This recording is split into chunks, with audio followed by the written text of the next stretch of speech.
প্রিয় শিক্ষার্থী বন্ধুরা, বাংলাদেশ মাদ্রাসা শিক্ষা বোর্ড কর্তৃক গত 9 আগস্ট একটি রিসার্কুলার দিয়েছে, অর্থাৎ পুনরায় নিয়োগ বিজ্ঞপ্তি দিয়েছে। এই নিয়োগ বিজ্ঞপ্তি নিয়ে আপনাদের সামনে আলোচনা করব। চলুন কথা না বাড়িয়ে ভিডিওটি শুরু করি।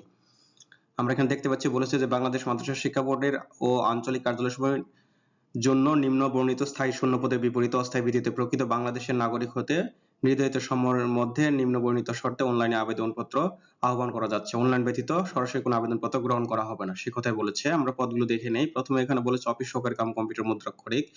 এখানে মোট পোস্ট রয়েছে হচ্ছে আপনার 26টি। এখানে শিক্ষাগত যোগ্যতা বলেছে যে আলিম বা সমমানের পরীক্ষা উত্তীর্ণ হতে হবে মিনিমাম দ্বিতীয় বিভাগে, এবং এছাড়া যে প্রতি মিনিটে বাংলা এবং ইংরেজি মুদ্রাক্ষর লিখনে যথাক্রমে কমপক্ষে 20 এবং 28 শব্দের গতি থাকতে হবে। MS Word, MS Excel, PowerPoint এবং এমএস এক্সেস ও ইন্টারনেট অভিজ্ঞতায় অগ্রাধিকার দেওয়া হবে। এরপর বলছে বুক বাইন্ডার। এখানে পদ সংখ্যা রয়েছে 2টি। এখানে শিক্ষাগত যোগ্যতা বলছে দাখিল বা সমমানের পরীক্ষা উত্তীর্ণ হতে হবে মিনিমাম দ্বিতীয় বিভাগে, এবং বিভিন্ন ধরনের বাধাই কাজে 5 বছর অভিজ্ঞতা থাকতে হবে, সে কথা বলেছে। প্রার্থীকে অগ্রাধিকার দেওয়া হবে। এরপর আমরা দেখতে পাচ্ছি বার্তাবাহক। এটি গ্রেড 19 নম্বর গ্রেডে একটি চাকরি। এখানে পদ সংখ্যা 1টি। এখানে বলেছে 8ম শ্রেণী উত্তীর্ণ হতে হবে, মোটরসাইকেল চালানোর দক্ষ প্রার্থীকে অগ্রাধিকার দেওয়া হবে। এরপর অফিস সহায়ক গ্রেড 20, এখানে 17টি পোস্ট রয়েছে। এখানেও শিক্ষাগত যোগ্যতা 8ম শ্রেণীতে উত্তীর্ণ হতে বলেছে। এরপরে মালি গ্রেড 20, পদ সংখ্যা 1টি। এখানেও 8ম শ্রেণী উত্তীর্ণ হতে বলেছে। এরপর পরিচ্ছন্নতা কর্মী গ্রেড 20, এখানে পোস্ট 1টি। এখানে 8ম শ্রেণী উত্তীর্ণ হতে হবে, সে কথাই বলেছে।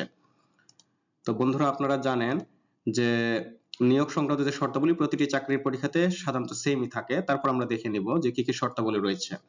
তাহলে এখানে বলেছে যে নিয়োগের ক্ষেত্রে সরকার প্রচলিত বিধিবিধান এবং এ সংক্রান্ত সর্বশেষ সংশোধন অনুসরণ করা হবে। এখানে সকল প্রার্থীর ক্ষেত্রে 11/8 অর্থাৎ আগস্ট মাসের 11 তারিখে বয়স 18 থেকে 32 হতে হবে। বয়স প্রমাণের ক্ষেত্রে কোনো ধরনের এফিডেভিট গ্রহণযোগ্য হবে না, সেই কথা বলেছে। আর এক জেলার বাসিন্দা অন্য জেলার বাসিন্দা হিসেবে আবেদন করতে পারবেন। অর্থাৎ আপনার অনলাইন আবেদনের সময় আপনার এনআইডি কার্ডে বা জন্ম সনদে যে জেলা রয়েছে সেই জেলা দিয়ে আপনাদের অনলাইনে ফর্ম পূরণ করতে হবে, সেই কথাই বলেছে।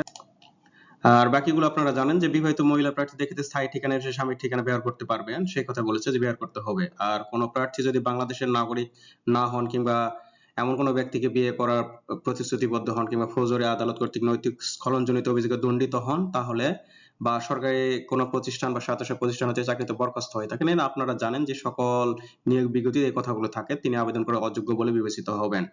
আর আরেকটি বিষয়, যারা অলরেডি বিভিন্ন সরকারি প্রতিষ্ঠান বা আধা সরকারি বা স্বায়ত্তশাসিত প্রতিষ্ঠান কর্মরত রয়েছেন, তাদের উক্ত প্রতিষ্ঠান থেকে এনওসির মাধ্যমে আবেদন করতে আপনারা জানেন যে মৌখিক পরীক্ষার সময় এনওসি প্রদর্শন করতে মূল কপি অর্থাৎ অনাপত্তি পত্র যেটি আমরা বলি।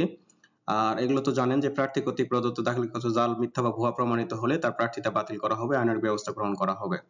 এরপর আমরা আসি যে আবেদনপত্র গ্রহণ ও ফি জমা দেওয়ার তারিখ ও সময়, অর্থাৎ চলতি মাসের 11 তারিখ থেকে সকাল 10টা থেকে শুরু হয়ে আগামী মাসের অর্থাৎ সেপ্টেম্বর মাসের 3 তারিখ পর্যন্ত রাত্রি 11টা 59 পর্যন্ত আপনারা আবেদন করতে পারবেন এবং ফি জমা দিতে পারবেন। তাহলে 16তম গ্রেডের জন্য 100 টাকা, আর 400 112, এবং 17 থেকে 20তম গ্রেডের জন্য 50 টাকা এবং 6 টাকা 456 টাকা দিতে হবে, সেই কথা আপনারা নিশ্চয়ই জানবেন। আচ্ছা, এখানে বলেছে যে অনলাইনে আবেদনপত্র সকল অংশগ্রহণকে সাবমিট করা হলে পরীক্ষা ফি জমা না দেওয়া পর্যন্ত অনলাইনে আবেদনপত্র গ্রহণ গৃহীত হবে না, এটা আপনাদের জানা রয়েছে। আরেকটি বিষয় গুরুত্বপূর্ণ, একটু বলেছে একজন প্রার্থী কেবল একটি পদের জন্য আবেদন করতে পারবে, একাধিক পদের বিপরীতে আবেদন করলে সকল আবেদন বাতিল বলে গণ্য হবে। ছবির বিষয়গুলো আপনাদের জানা রয়েছে, বাকিগুলো জানা রয়েছে। এখানে একটা বিষয় যে লিখিত, ব্যবহারিক এবং মৌখিক পরীক্ষা অংশগ্রহণের জন্য কোনো প্রকার টিএডিএ দেওয়া হবে না, এটা আগে থেকে যে কোনো সার্কুলারে থাকে আপনারা জানেন। আর আরেকটি বিষয় যে মৌখিক পরীক্ষার সময় আপনারা জানেন যে মূল কপির সাথে এক সেট সত্যায়িত করে কপি জমা দিতে হয়, এগুলো আপনাদের জানা রয়েছে। আপনারা এগুলো জানেন যে যেমন 2 কপি পাসপোর্ট সাইজের রঙিন ছবি দিতে, শিক্ষাগত যোগ্যতা সম্বলিত মূল বা সাময়িক সনদপত্র কপি দিতে হয়, জাতীয় পরিচয়পত্র বা জন্ম সনদ কপি দিতে হয়, এগুলো আপনাদের জানা রয়েছে, এগুলো আপনারা দেখে নেবেন। আমি ভিডিওর ডেসক্রিপশন বক্সে আমি এগুলো লিংক আপনাদের দিয়ে দিব, এই বিজ্ঞপ্তিটি আপনারা দেখে নিতে পারবেন। এরপরে তারা বলেছে যে অসম্পূর্ণ বা ত্রুটিপূর্ণ আবেদনপত্র বাতিল বলে গণ্য হবে, যে কোনো তদবির প্রার্থীর অযোগ্যতা বলে বিবেচিত হবে।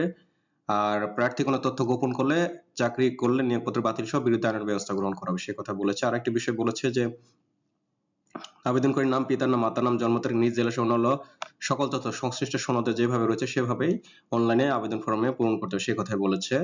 আর আরেকটি গুরুত্বপূর্ণ বিষয় বলেছে যে দেখেন, বাংলাদেশ মাদ্রাসা শিক্ষা বোর্ডের এই 5 ফেব্রুয়ারি 2026 খ্রিস্টাব্দে এত নং স্মারকে একটি নিয়োগ বিজ্ঞপ্তি প্রকাশ করেছিল, সেখানে যারা আবেদন করেছিলেন তাদের পুনরায় আবেদন করার প্রয়োজন নেই, সে কথাই বলেছে।